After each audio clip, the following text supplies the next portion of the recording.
भला हुआ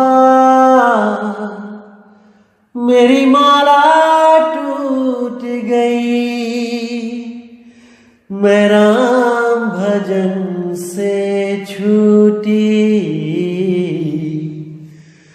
भला हुआ मेरी माला टूट गई, मैं राम भजन से छूटी। मेरे सिर से टली बला, भला हुआ मेरी माला टूट गई, मैं राम भजन से छूटी। मैं राम भजन से छूटी। नमस्कार मेरे प्यारे भाइयों, मेरे परमात्मा के प्यारे जीव हंसों। मैं हमेशा मालिक से यही अरदास करूंगा कि आप सब मेरे भाई पहले से ज्यादा और ज्यादा और ज्यादा से ज्यादा इतने विवेकी हो जाएं कि कुछ बचे ही ना जो समझने के लिए शेष रह जाए। मैं यही अरदास करूंगा मालिक से। और बहुत खुशी की बात है कि आप सब विवेकी होते भी जा रहे हो और सत्य को समझ के असत्य को त्यागने में देर नहीं लगा रहे। बहुत खुशी की बात है, बहुत अच्छी बात है कि अब आप स्वयं से ही सत्य असत्य का निर्णय करना सीख गए हो। बहुत ही खुशी की बात है। और जो मेरे भाई अभी भी उस लेवल तक नहीं पहुंच पा रहे हैं, अभी भी सत्य असत्य का निर्णय नहीं कर पा रहे हैं, वो भी बिल्कुल चिंता ना करें। परमात्मा उन पे भी बख्शिश करेगा, दया करेगा, उनको भी विवेक प्रदान करेगा। वो भी एक दिन सत्य सत्य का निर्णय करने में सक्षम होंगे। आप बिल्कुल चिंता ना करें। एक बार नहीं समझ में आता, 2 बार सुनिए, 3 बार, 5 बार, 10 बार सुनिए, जरूर समझ में आएगा। क्योंकि ऐसे ऐसे मेरे भाई हैं जो शुरू में मुझे बहुत गलत बोलते थे, बहुत ज्यादा, क्योंकि वो समझ नहीं पा रहे थे मैं कहना क्या चाहता हूं। लेकिन धीरे धीरे धीरे कर करके, धीरे धीरे सुनते सुनते सुनते उनके अंदर ऐसा विवेक जगा कि आज वही भाई अपनी गलती की माफी मांगते हैं और बोलते हैं कि अब हमें हर चीज समझ में आ रही है। आपके बोलने से पहले ही हम समझ जाते हैं कि आप क्या बोलने वाले हो। देखो बंदी छोड़ की कैसी दया है। तो मेरे भाई सब पे होगी, लेकिन सही से मन लगाकर एकाग्रता से इस ज्ञान को समझने की कोशिश करो। क्योंकि इंसान जन्म केवल और केवल यही समझने के लिए मिला है कि इस 84 को तोड़ा कैसे जाए। कोई ये ना सोच के बैठे कि यहां पे हमें बड़ी बड़ी दुकानें, बड़े बड़े मकान, बड़ी बड़ी इमारतें बनाने के लिए भेजा गया है कि हमने बड़े बड़े मकान बना के उसमें ना रहे तो हमारा जीवन बर्बाद है, कि हमने करोड़, 2 करोड़, 5 करोड़, 100 करोड़ नहीं कमाया तो हमारा जीवन बेकार है, हमारा आना ही बेकार है इस दुनिया में। ऐसा बिल्कुल नहीं है मेरे भाई। अरबों खरबों कमा के लोग यहां से खाली हाथ जा चुके हैं।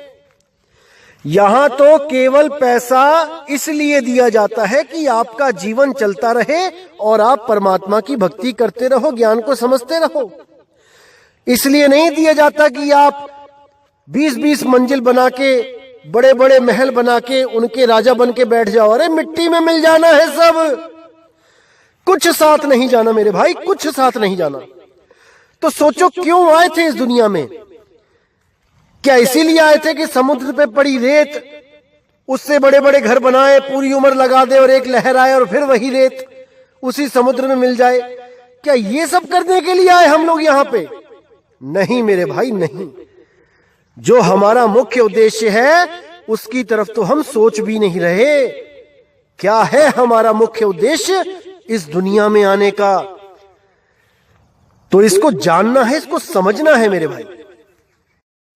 तो मेरे भाइयों, आज हम जो वाणी लेने जा रहे हैं कबीर सागर से, उस वाणी को अच्छी तरह समझ लेना बहुत ज्यादा मदद करेगी आपकी ये वाणी उस अक्षर के बारे में जानने के लिए कि वो अक्षर है क्या जिस अक्षर को प्राप्त करने से मोक्ष होता है, मुक्ति होती है।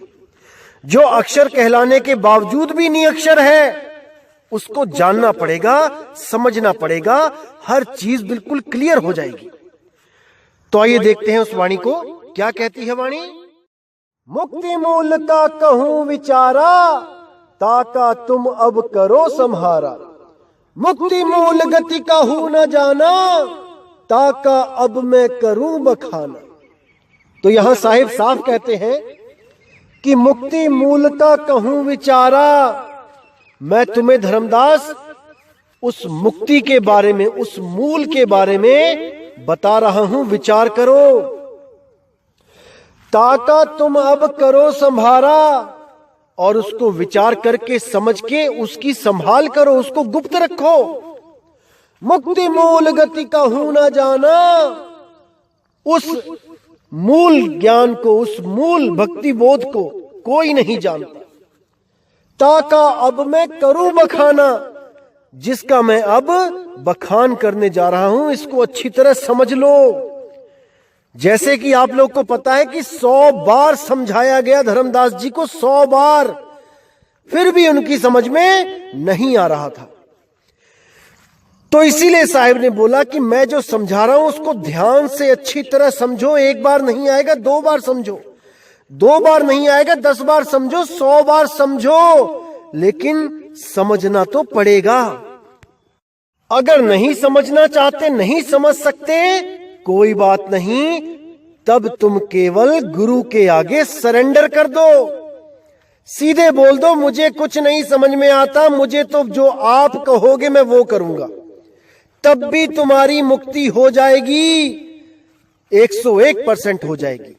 क्योंकि जब सरेंडर ही कर दिया, फिर गुरु का फर्ज बनता है कि शिष्य का मोक्ष करे। लेकिन शिष्य को भी 101% गुरु पर ही भरोसा रखना पड़ेगा, गुरु पे ही विश्वास रखना पड़ेगा, और कुछ मत करे। जो गुरु कहता है केवल वही करे, फिर कोई नहीं रोक सकता उसको मुक्त होने से। तो आगे क्या कहते हैं? मुक्ति मूल अक्षर है एका, धर्मदासता का गहुटे का। जो अक्षर सो उतरा भव पारा, सो अक्षर अक्षर से न्यारा।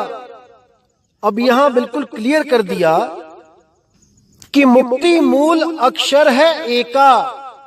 वो अक्षर अविनाशी, वो मुक्ति का मूल है, मूल। उस एक अक्षर को जाने बिना कोई मुक्त नहीं हो सकता। धर्मदास ताका गहूं टेका। हे धर्मदास, उसी की बात बताने, उसी एक अक्षर को बताने मैं इस दुनिया में आया हूं। उसी एक अक्षर को बता के दूसरे अक्षर से मुक्ति दिलवाने आया हूं। इसीलिए साहिब ने बोला, कहे कबीर अक्षर दो भाख, होगा खसम तो लेगा राख। ऐसा गुरु ढूंढ लो जो 2 अक्षरों का भेद आपको अच्छी तरह समझा दे। उनमें से इस अक्षर को ग्रहण करवा दे जो अविनाशी अक्षर है, और जो 52 अक्षर है उसको छुड़वा दे। इसीलिए मदन साहिब ने बोला, सोई गुरु पूरा कहावे, 2 अक्षर का भेद बतावे। एक छुड़ावे एक लखावे, तब प्राणी निज घर को जावे। इसी के लिए बाबा नानक जी ने बोला, जे तू पढ़िया पंडित, बिन 2 अक्षर 2 नामा, प्रणवत नानक एक लंगाए, जे कर सच समामा। अगर तू सत्य में समाना चाहता है तो ऐसा गुरु धारण कर ले पंडित, जो 2 अक्षरों को जानता है, 2 नामों को जानता है, एक सत्य नाम, एक असत्य नाम, एक 52 अक्षर, एक आदि अक्षर। असत्य नाम को छुड़वा के सत्य नाम से तेरा कनेक्शन जोड़ दे। 52 अक्षरों को छुड़वा के उस आदि अक्षर का ज्ञान तुझे दे दे, तब तो तेरी मुक्ति है पंडित, नहीं तो पोथी पढ़ पढ़ जग मुआ, भयो न पंडित कोई। तेरी वही हालत हो जाएगी कि सारी उम्र पढ़ता भी रहा और अंत समय कुछ हाथ भी ना आया, सारे उम्र नाम जपता भी रहा, अंत समय कुछ हाथ ना आया। इसीलिए गरीबदास जी ने बोला, एक नाम को जानकर दूजा दे बहाए, तीरथ व्रत जप तप नहीं सतगुरु शरण समाए। कि हे जीव, एक नाम को जान ले और दूजे को बहा दे, बहा, किसी नदी में किसी नाले में बहा दे। कौन से नाम को बहाना है, कौन से नाम को जानना है, इसको समझना पड़ेगा।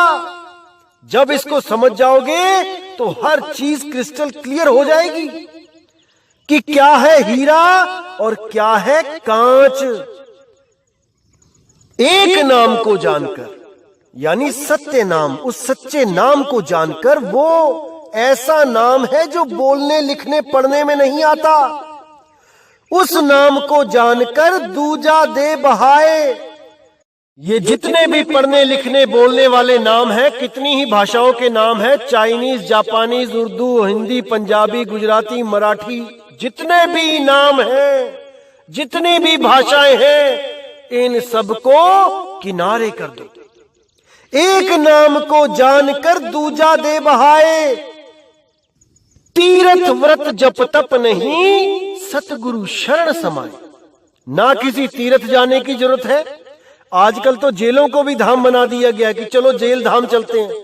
अरे सारे ही बाबे जेलों में बैठे हैं तो सारी दुनिया घर बार छोड़ के वहीं तंबू लगा के बैठ जाओ, सुबह दोपहर शाम दर्शन करो और वहीं तंबू में ही मुक्त हो जाओ।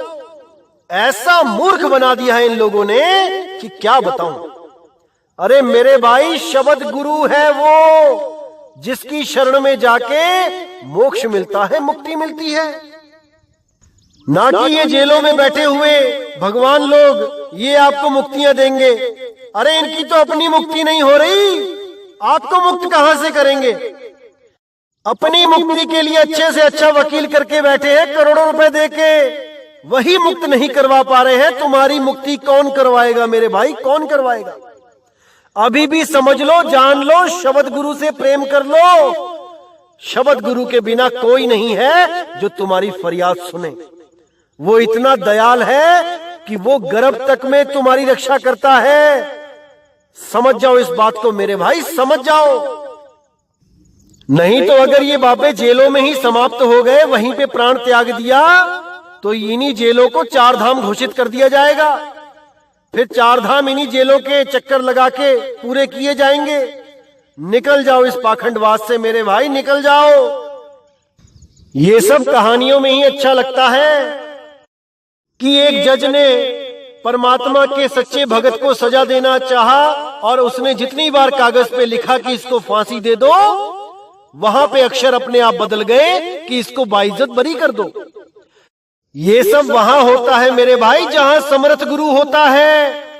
अरे यहां पर तो जजों को छींक तक नहीं आई, जुकाम तक नहीं हुआ, अक्षर बदलने की तो बहुत दूर की बात है। क्यों नहीं समझते हो आप लोग इस पाखंडवाद को। इससे बाहर आ जाओ, सत्य कुछ और है जो आपको दिखाया नहीं जा रहा है। अब सत्य को दिखाया जा रहा है तो आप लोग समझने को तैयार नहीं हो। अच्छी तरह समझ लो मेरे भाई कि किसी भी ज्ञान के साथ पक्षपात नहीं करना चाहिए। अरे सबका हुक्का लीजिए, सांचा शब्द निहार, और पक्षपात मत कीजिए, कहे कबीर विचार। कोई भी भाई, कोई भी साधु संत, कोई भी अगर सत्य की बात कर रहा है तो उसको सुनो, उसको समझो और उस पे विचार करो। पक्षपात कभी मत करो कि ये हमारे धर्म का नहीं है, ये हमारी जात का नहीं है, ये हमारा इंडियन नहीं है, ये कोई अमेरिकन भाई सत्संग कर रहा है, इसको क्या पता परमात्मा क्या होता है। ऐसा बिल्कुल नहीं होता मेरे भाई। परमात्मा के हम सब बच्चे हैं, वो कहीं पे भी प्रकट होकर किसी के द्वारा भी ज्ञान दे सकता है समाज को। ये कभी मत सोचो कि केवल भारत वालों के लिए ही परमात्मा बार बार आते हैं। वो चाहे तो इटली में ज्ञान देगा, वो चाहे तो जर्मनी में पंथ चलाएगा, वो चाहे तो जापान में दिव्य ज्ञान देगा। वो कुछ भी कर सकता है, वो कहीं भी कुछ भी कर सकता है। कोई बाउंडेशन नहीं है उसके लिए। हम आप अलग होके बैठे हैं इन जातों के चक्कर में, इन देशों के चक्कर में, इन भाषाओं के चक्कर में। उसको कोई भी पराया नहीं लगता है भाई, पराया नहीं लगता है। वो बादलों को उठा के जापान तक भी ले जाता है, अमेरिका तक भी ले जाता है, भारत तक भी लेके आता है, बारिश करवाता है, लोगों की प्यास बुझाता है। उसके लिए भेदभाव नहीं है। उसका एक नाम, एक भाषा, एक झंडा है। इसको समझ जाओ मेरे भाई, समझ जाओ। तो आगे कहते हैं, जो अक्षर सो उतरा भव पारा, सो अक्षर अक्षर से न्यारा। यानी जो उस आदि अक्षर को जान जाता है, उसको अनुभव कर लेता है, वो भव सागर पार हो जाता है। और वो अक्षर इन अक्षरों से न्यारा है, न्यारा। किन अक्षरों से? जो अक्षर लिखने, बोलने, पढ़ने में आते हैं। जिस अक्षर को बोलने के लिए होठ, कंठ, जीभ लगता है, उनसे वो आदि अक्षर न्यारा है। क्योंकि वो अक्षर में नहीं, वो निअक्षर है। अक्षरों में नहीं आता वो अक्षरों से पार निअक्षर है। जिसके लिए बोला गया, होठ कंठ लागे नहीं, जीव्या नहीं उच्चार, गुप्त वस्तु जो लख है, सो निज हंस हमार। यानी होठ, कंठ, जीव्या ये लगता ही नहीं है उस अक्षर में। ये उन अक्षरों में लगता है जिनको छोड़ना है। चाहे वो कोई भी अक्षर क्यों ना हो, काखा, गागा, अंगा, चाछा, जाजा, कोई भी अक्षर, चाहे वो आ क्यों ना हो, अगर वो गले से निकलता है उसको तत्काल त्याग दो। क्योंकि होठ कंठ लागे नहीं, उसके कंठ भी नहीं लगता है मेरे भाई। इस चीज को जितनी जल्दी समझ लोगे उतना ही जल्दी कल्याण होगा, कल्याण। इसलिए 52 अक्षरों से परे हो जाओ और उस आदि अक्षर को, जिसके द्वारा ये आ भी बनता है, उसको जानो। वो क्या है? जो आ से भी न्यारा है, उसको पकड़ो। तो आगे कहते हैं, ताको नहीं जाने संसारा, अक्षर बिना ना उतरे पारा। कि उसको कोई नहीं जानता पूरे संसार में, सब के सब इन्हीं अक्षरों में ही उलझे पड़े हैं। यहां तक कि ब्रह्मा, विष्णु, महेश जो हमारे आदि पुरुष कहलाते हैं इस दुनिया में, वो भी अक्षरों से पार नहीं जा पाए, वो भी मंत्रों से पार नहीं जा पाए।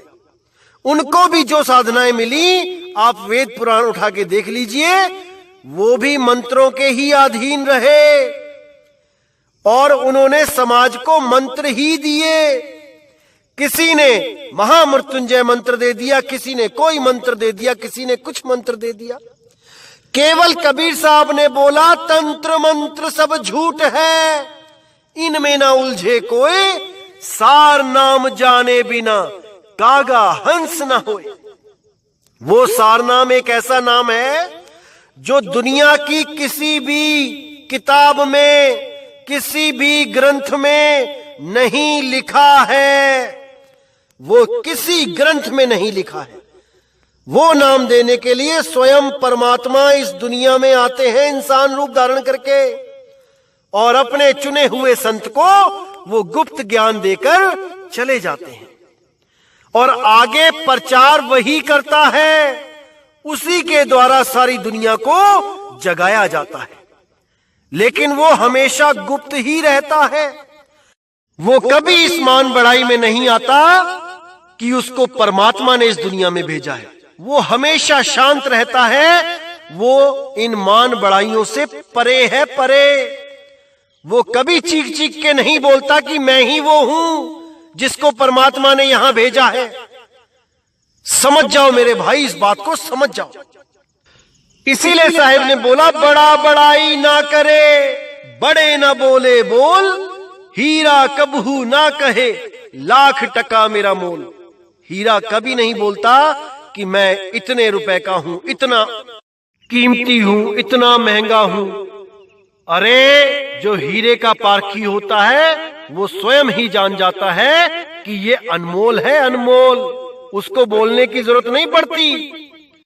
लेकिन आज के समय में ये सब घोषित करने में लगे हैं कि मैं ही परमात्मा हूं, मैं ही बंदी छोड़ हूं, मैं ही कृष्ण हूं, मैं ही भगवान हूं, मैं ही निरंकार हूं।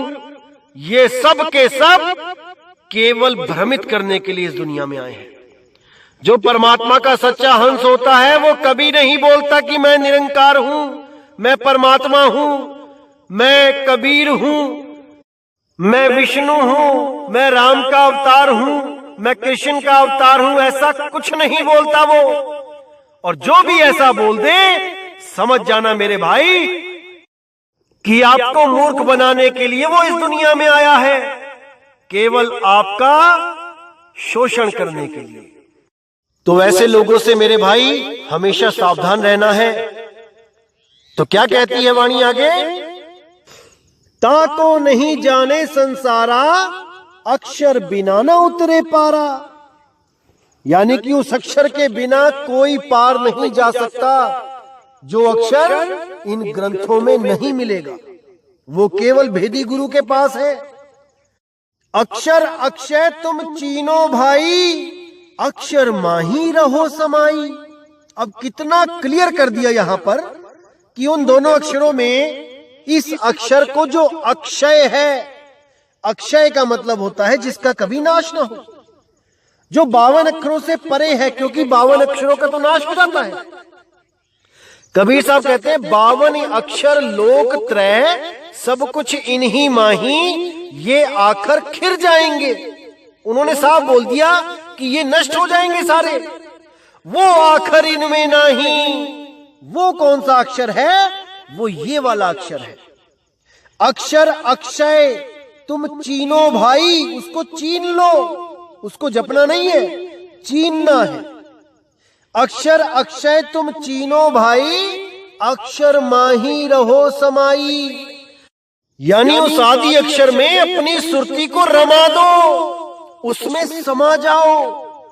अगर एक बार उसमें समा गए तो तुम्हें काल नहीं पकड़ पाएगा। अक्षर अक्षय तुम चीनो भाई, अक्षर माही रहो समाई। अक्षर अक्षर माही भेदा, यानी कि इस अक्षर और उस 52 अक्षर में भेद है, उसको जान जाओ।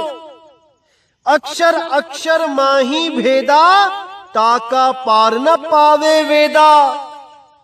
इस भेद को वेद भी नहीं प्राप्त कर पाए, वेदों में भी इसका भेद नहीं है। इसीलिए बोला, जौन भेद से मैं मिलूं, वेद हूं जानत नहीं। अरे जब वेद जानते ही नहीं है तो वेदों अनुसार साधना करवा के क्यों हमारा जन्म बर्बाद किया जा रहा था? वेदों की तो जरूरत ही नहीं है परमात्मा के उस भेद को प्राप्त करने के लिए, क्योंकि वेद तो स्वयं पूर्ण नहीं है भाई। वेदों में केवल अक्षर ज्ञान है जो 52 अक्षरी है। जो 52 से परे का ज्ञान है वो वेदों में भी नहीं है। वो केवल और केवल परमपिता परमात्मा बताने आते हैं और कोई नहीं। अब कहते हैं 100 अक्षर लख राखो पासा, मुक्ति मूल हंस करे वासा। मुक्ति मूल को यही विचारा, बिना अक्षर नहीं पावे पारा। यानी कि उस अक्षर को लख के गुरु के द्वारा जब लखा दिया जाता है, राखो पासा यानी सारी सूरत को उस अक्षर में लगा के रखो जो नियक्षर है, जो 52 अक्षरों से परे है। 100 अक्षर लखी राखो पासा, मुक्ति मूल हंस करे वासा। यानी कि उस अक्षर को प्राप्त करके ये हंस मूल मुक्ति, मूल ज्ञान, उस मूल अनुभव को प्राप्त करेगा जिसको प्राप्त करने के बाद उसका जन्म मरण उसी वक्त खत्म हो जाता है। उसी वक्त उसको कोई आस नहीं रहती कि कोई आके मुझे मुक्त करेगा। जिस दिन उसको अनुभव हो जाता है वो उसी दिन मुक्त हो जाता है। मुक्ति मूल को यही विचारा, बिना अक्षर नहीं पावे पारा। यानी उस आदि अक्षर के बिना कोई मुक्त नहीं हो सकता, कोई भी नहीं। अब कहते हैं अक्षर आदि अनादि है, नी अक्षरता पार, यही भेद जाने बिना डूबा सब संसार। यानी वो अक्षर आदि अनादि है, वो अविनाशी अनाद से है। नी अक्षरता पार, इन अक्षरों से पार वो नी अक्षर है। इन 52 अक्षरों से परे वो नी अक्षर है। यही भेद जाने बिना डूबा सब संसार। यही भेद जो नहीं जान पा रहे हैं लोग, उसी की वजह से डूब रहे हैं, भवसागर में गोते खा रहे हैं। अगर वो जान जाए कि इन 52 अक्षरों से परे एक ऐसा अक्षर है जो नी अक्षर है, नी तत्व है, निज नाम है, तो मेरे भाई कोई ऐसा ना रहेगा जो भव बंधन से पार ना हो। सबके सब इस 84 को छोड़ के हमेशा के लिए परमात्मा स्वरूप में स्थित हो जाएंगे। अपने आत्म स्वरूप को प्राप्त करके हमेशा के लिए बंधन मुक्त हो जाएंगे। लेकिन उसके लिए केवल और केवल भेदी गुरु की जरूरत पड़ती है, उसकी शरण की जरूरत पड़ती है। भेदी गुरु की शरण में जाके तन मन धन अर्पण करके उसके कहे पर चलो, तो ऐसा कोई नहीं रहेगा जो इसी जन्म मरण में धक्के खाए। सबके सब पार होंगे मेरे भाई, सबके सब पार होंगे। क्योंकि बंदी छोड़ यही चाहता है कि आप पहले ज्ञान को समझ लो, फिर उस पे अमल करो और अनुभव ज्ञान की प्राप्ति करके इन सब बंधनों को तोड़ के सदा सदा के लिए मुक्त हो जाओ, मुक्त। और इस मुक्ति के लिए सबसे पहले अपने आप को तैयार करो, प्रिपेयर करो कि जब भी भक्ति करूंगा निस्वार्थ भक्ति करूंगा। कभी इसलिए भक्ति नहीं करूंगा कि मुझे इस दुनिया का कोई पदार्थ चाहिए। अरे वो खुद जानता है तुम्हें क्या चाहिए, मांगने की जरूरत नहीं है। बिन बोलिया सब कुछ जानदा, किस आगे कीजे अरदास। किसके आगे अरदास करोगे? वो घट घट की पट पट की जाने, उसको सब पता है कि तुम्हें क्या चाहिए, कब चाहिए। तुम्हारे मांगने पर वो कुछ नहीं देने वाला, क्योंकि तुम्हें तो मांगना भी नहीं आता। कितने लोग ऐसी चीजें मांग लेते हैं जो आगे चल के उनके नाश का कारण बनता है। इसीलिए वो केवल वही देता है जो तुम्हारे भले के लिए है, केवल वही बख्शिश करता है। इसलिए मांगो मत, उसके देने पर विश्वास रखो कि वो तुम्हें क्या दे रहा है। जो भी तुम्हें दे रहा है तुम्हारे भले के लिए है, तुम्हारा भला ही होगा उसमें। अगर तुम मांगोगे तो जरूर आगे चल के कोई ना कोई ऐसी प्रॉब्लम क्रिएट होगी कि उस मांगी हुई चीज के द्वारा ही आपको महाकष्ट आएगा। जैसे एक छोटा बच्चा जो अभी 12, 13, 14 साल का है, वो अपने पिताजी से बार बार डिमांड करता है, जमीन पे लौटता है, रोता है कि मुझे कार लेके दो, मुझे कार लेके दो। अगर पिता उसको कार दे दे उस समय पर जब वो छोटा सा है, तो मेरे भाई वही कार उसकी मौत का कारण बनेगी, एक्सीडेंट का कारण बनेगी। इसीलिए एक अच्छा पिता कभी अपने बच्चे को समय से पहले ऐसी चीज नहीं देगा जो उसके विनाश का कारण बने। भले ही बच्चा कितना रोता रहे, वो ऐसी चीज कभी नहीं देगा। इसी तरह जब आपको वो चीज नहीं मिल रही होती है जो आप चाहते हो, तो समझ जाना कि उस चीज से आपका महाविनाश होने वाला है। इसीलिए वो परमात्मा अपने हाथ को खींच के रख के बैठा है। इसीलिए वो चीज नहीं दे रहा है, क्योंकि उसको दिख रहा है कि यही चीज तुम्हारे नाश का कारण बनेगी। तो इसीलिए मेरे भाई, कुछ मत मांगो, कुछ मत मांगो, केवल भक्ति करो, वो दाता दयाल सब कुछ देगा, सब कुछ देगा, लेकिन मांगना नहीं है। मांगोगे तो निस्वार्थ भक्ति नहीं, फिर स्वार्थ वाली भक्ति हो गई, और स्वार्थ वाली भक्ति का फल इसी 3 लोक में भुगतना पड़ता है मेरे भाई। इसलिए आज से प्रण करो कि कुछ नहीं मांगना है। अगर कुछ मांगना है तो केवल और केवल जीवों की भलाई, लोगों की भलाई, लोगों के लिए मांगो, जितना मर्जी मांगो, कोई मना नहीं करता। इस मांगने से परमात्मा सदा खुश भी रहता है। कि तुम अपने भाइयों के लिए कितना प्रेम करते हो, कितनी फिक्र करते हो, इससे वो सदा खुश रहता है। तो मेरे भाई, इस चीज को गांठ बांध लो कि कुछ भी मांगना नहीं है। अगर मांगना ही है तो केवल सतगुरु की शरण मांगो, केवल और केवल मुक्ति मांगो। इसके अलावा सब बंधन है, इसके अलावा सब बंधन है, और बंधनों में हमने नहीं रहना। निर्बंध हो जाना है, मुक्ति प्राप्त करनी है, मोक्ष प्राप्त करना है। तो इसी के साथ दोस्तों, मैं सत्संग समाप्त करता हूं और उस बंदी छोड़ से फरियाद करता हूं कि आप सब मेरे भाइयों का विवेक पहले से ज्यादा बढ़ाए और इतना अटूट विश्वास पैदा करवाए उस निशब्द परमात्मा से कि कोई भी काल का दूत आपको हिला ना सके, कोई भी अधूरा गुरु आपको भ्रमित ना कर पाए। इन मंत्रों, इन अक्षरों के चक्कर में, इन श्वासों के जाप के चक्कर में, इस अनहद नाद के चक्कर में कोई भी भ्रमित ना कर पाए। तो इसी के साथ मुझे विदा करें। जय गुरु बंदी छोड़ वैराग साहिब, जय गुरु बंदी छोड़ साधु शरण साहिब, जय गुरु बंदी छोड़ बाबा मदन साहिब, बाबा नानक साहिब, बाबा गरीबदास साहिब, बाबा रविदास साहिब। जय जय सतगुरु बंदी छोड़ सतगुरु सत्य कबीर साहिब की सदा ही जय हो, सदा ही जय हो मेरे मालिक की साहिब बंदगी। सतनाम।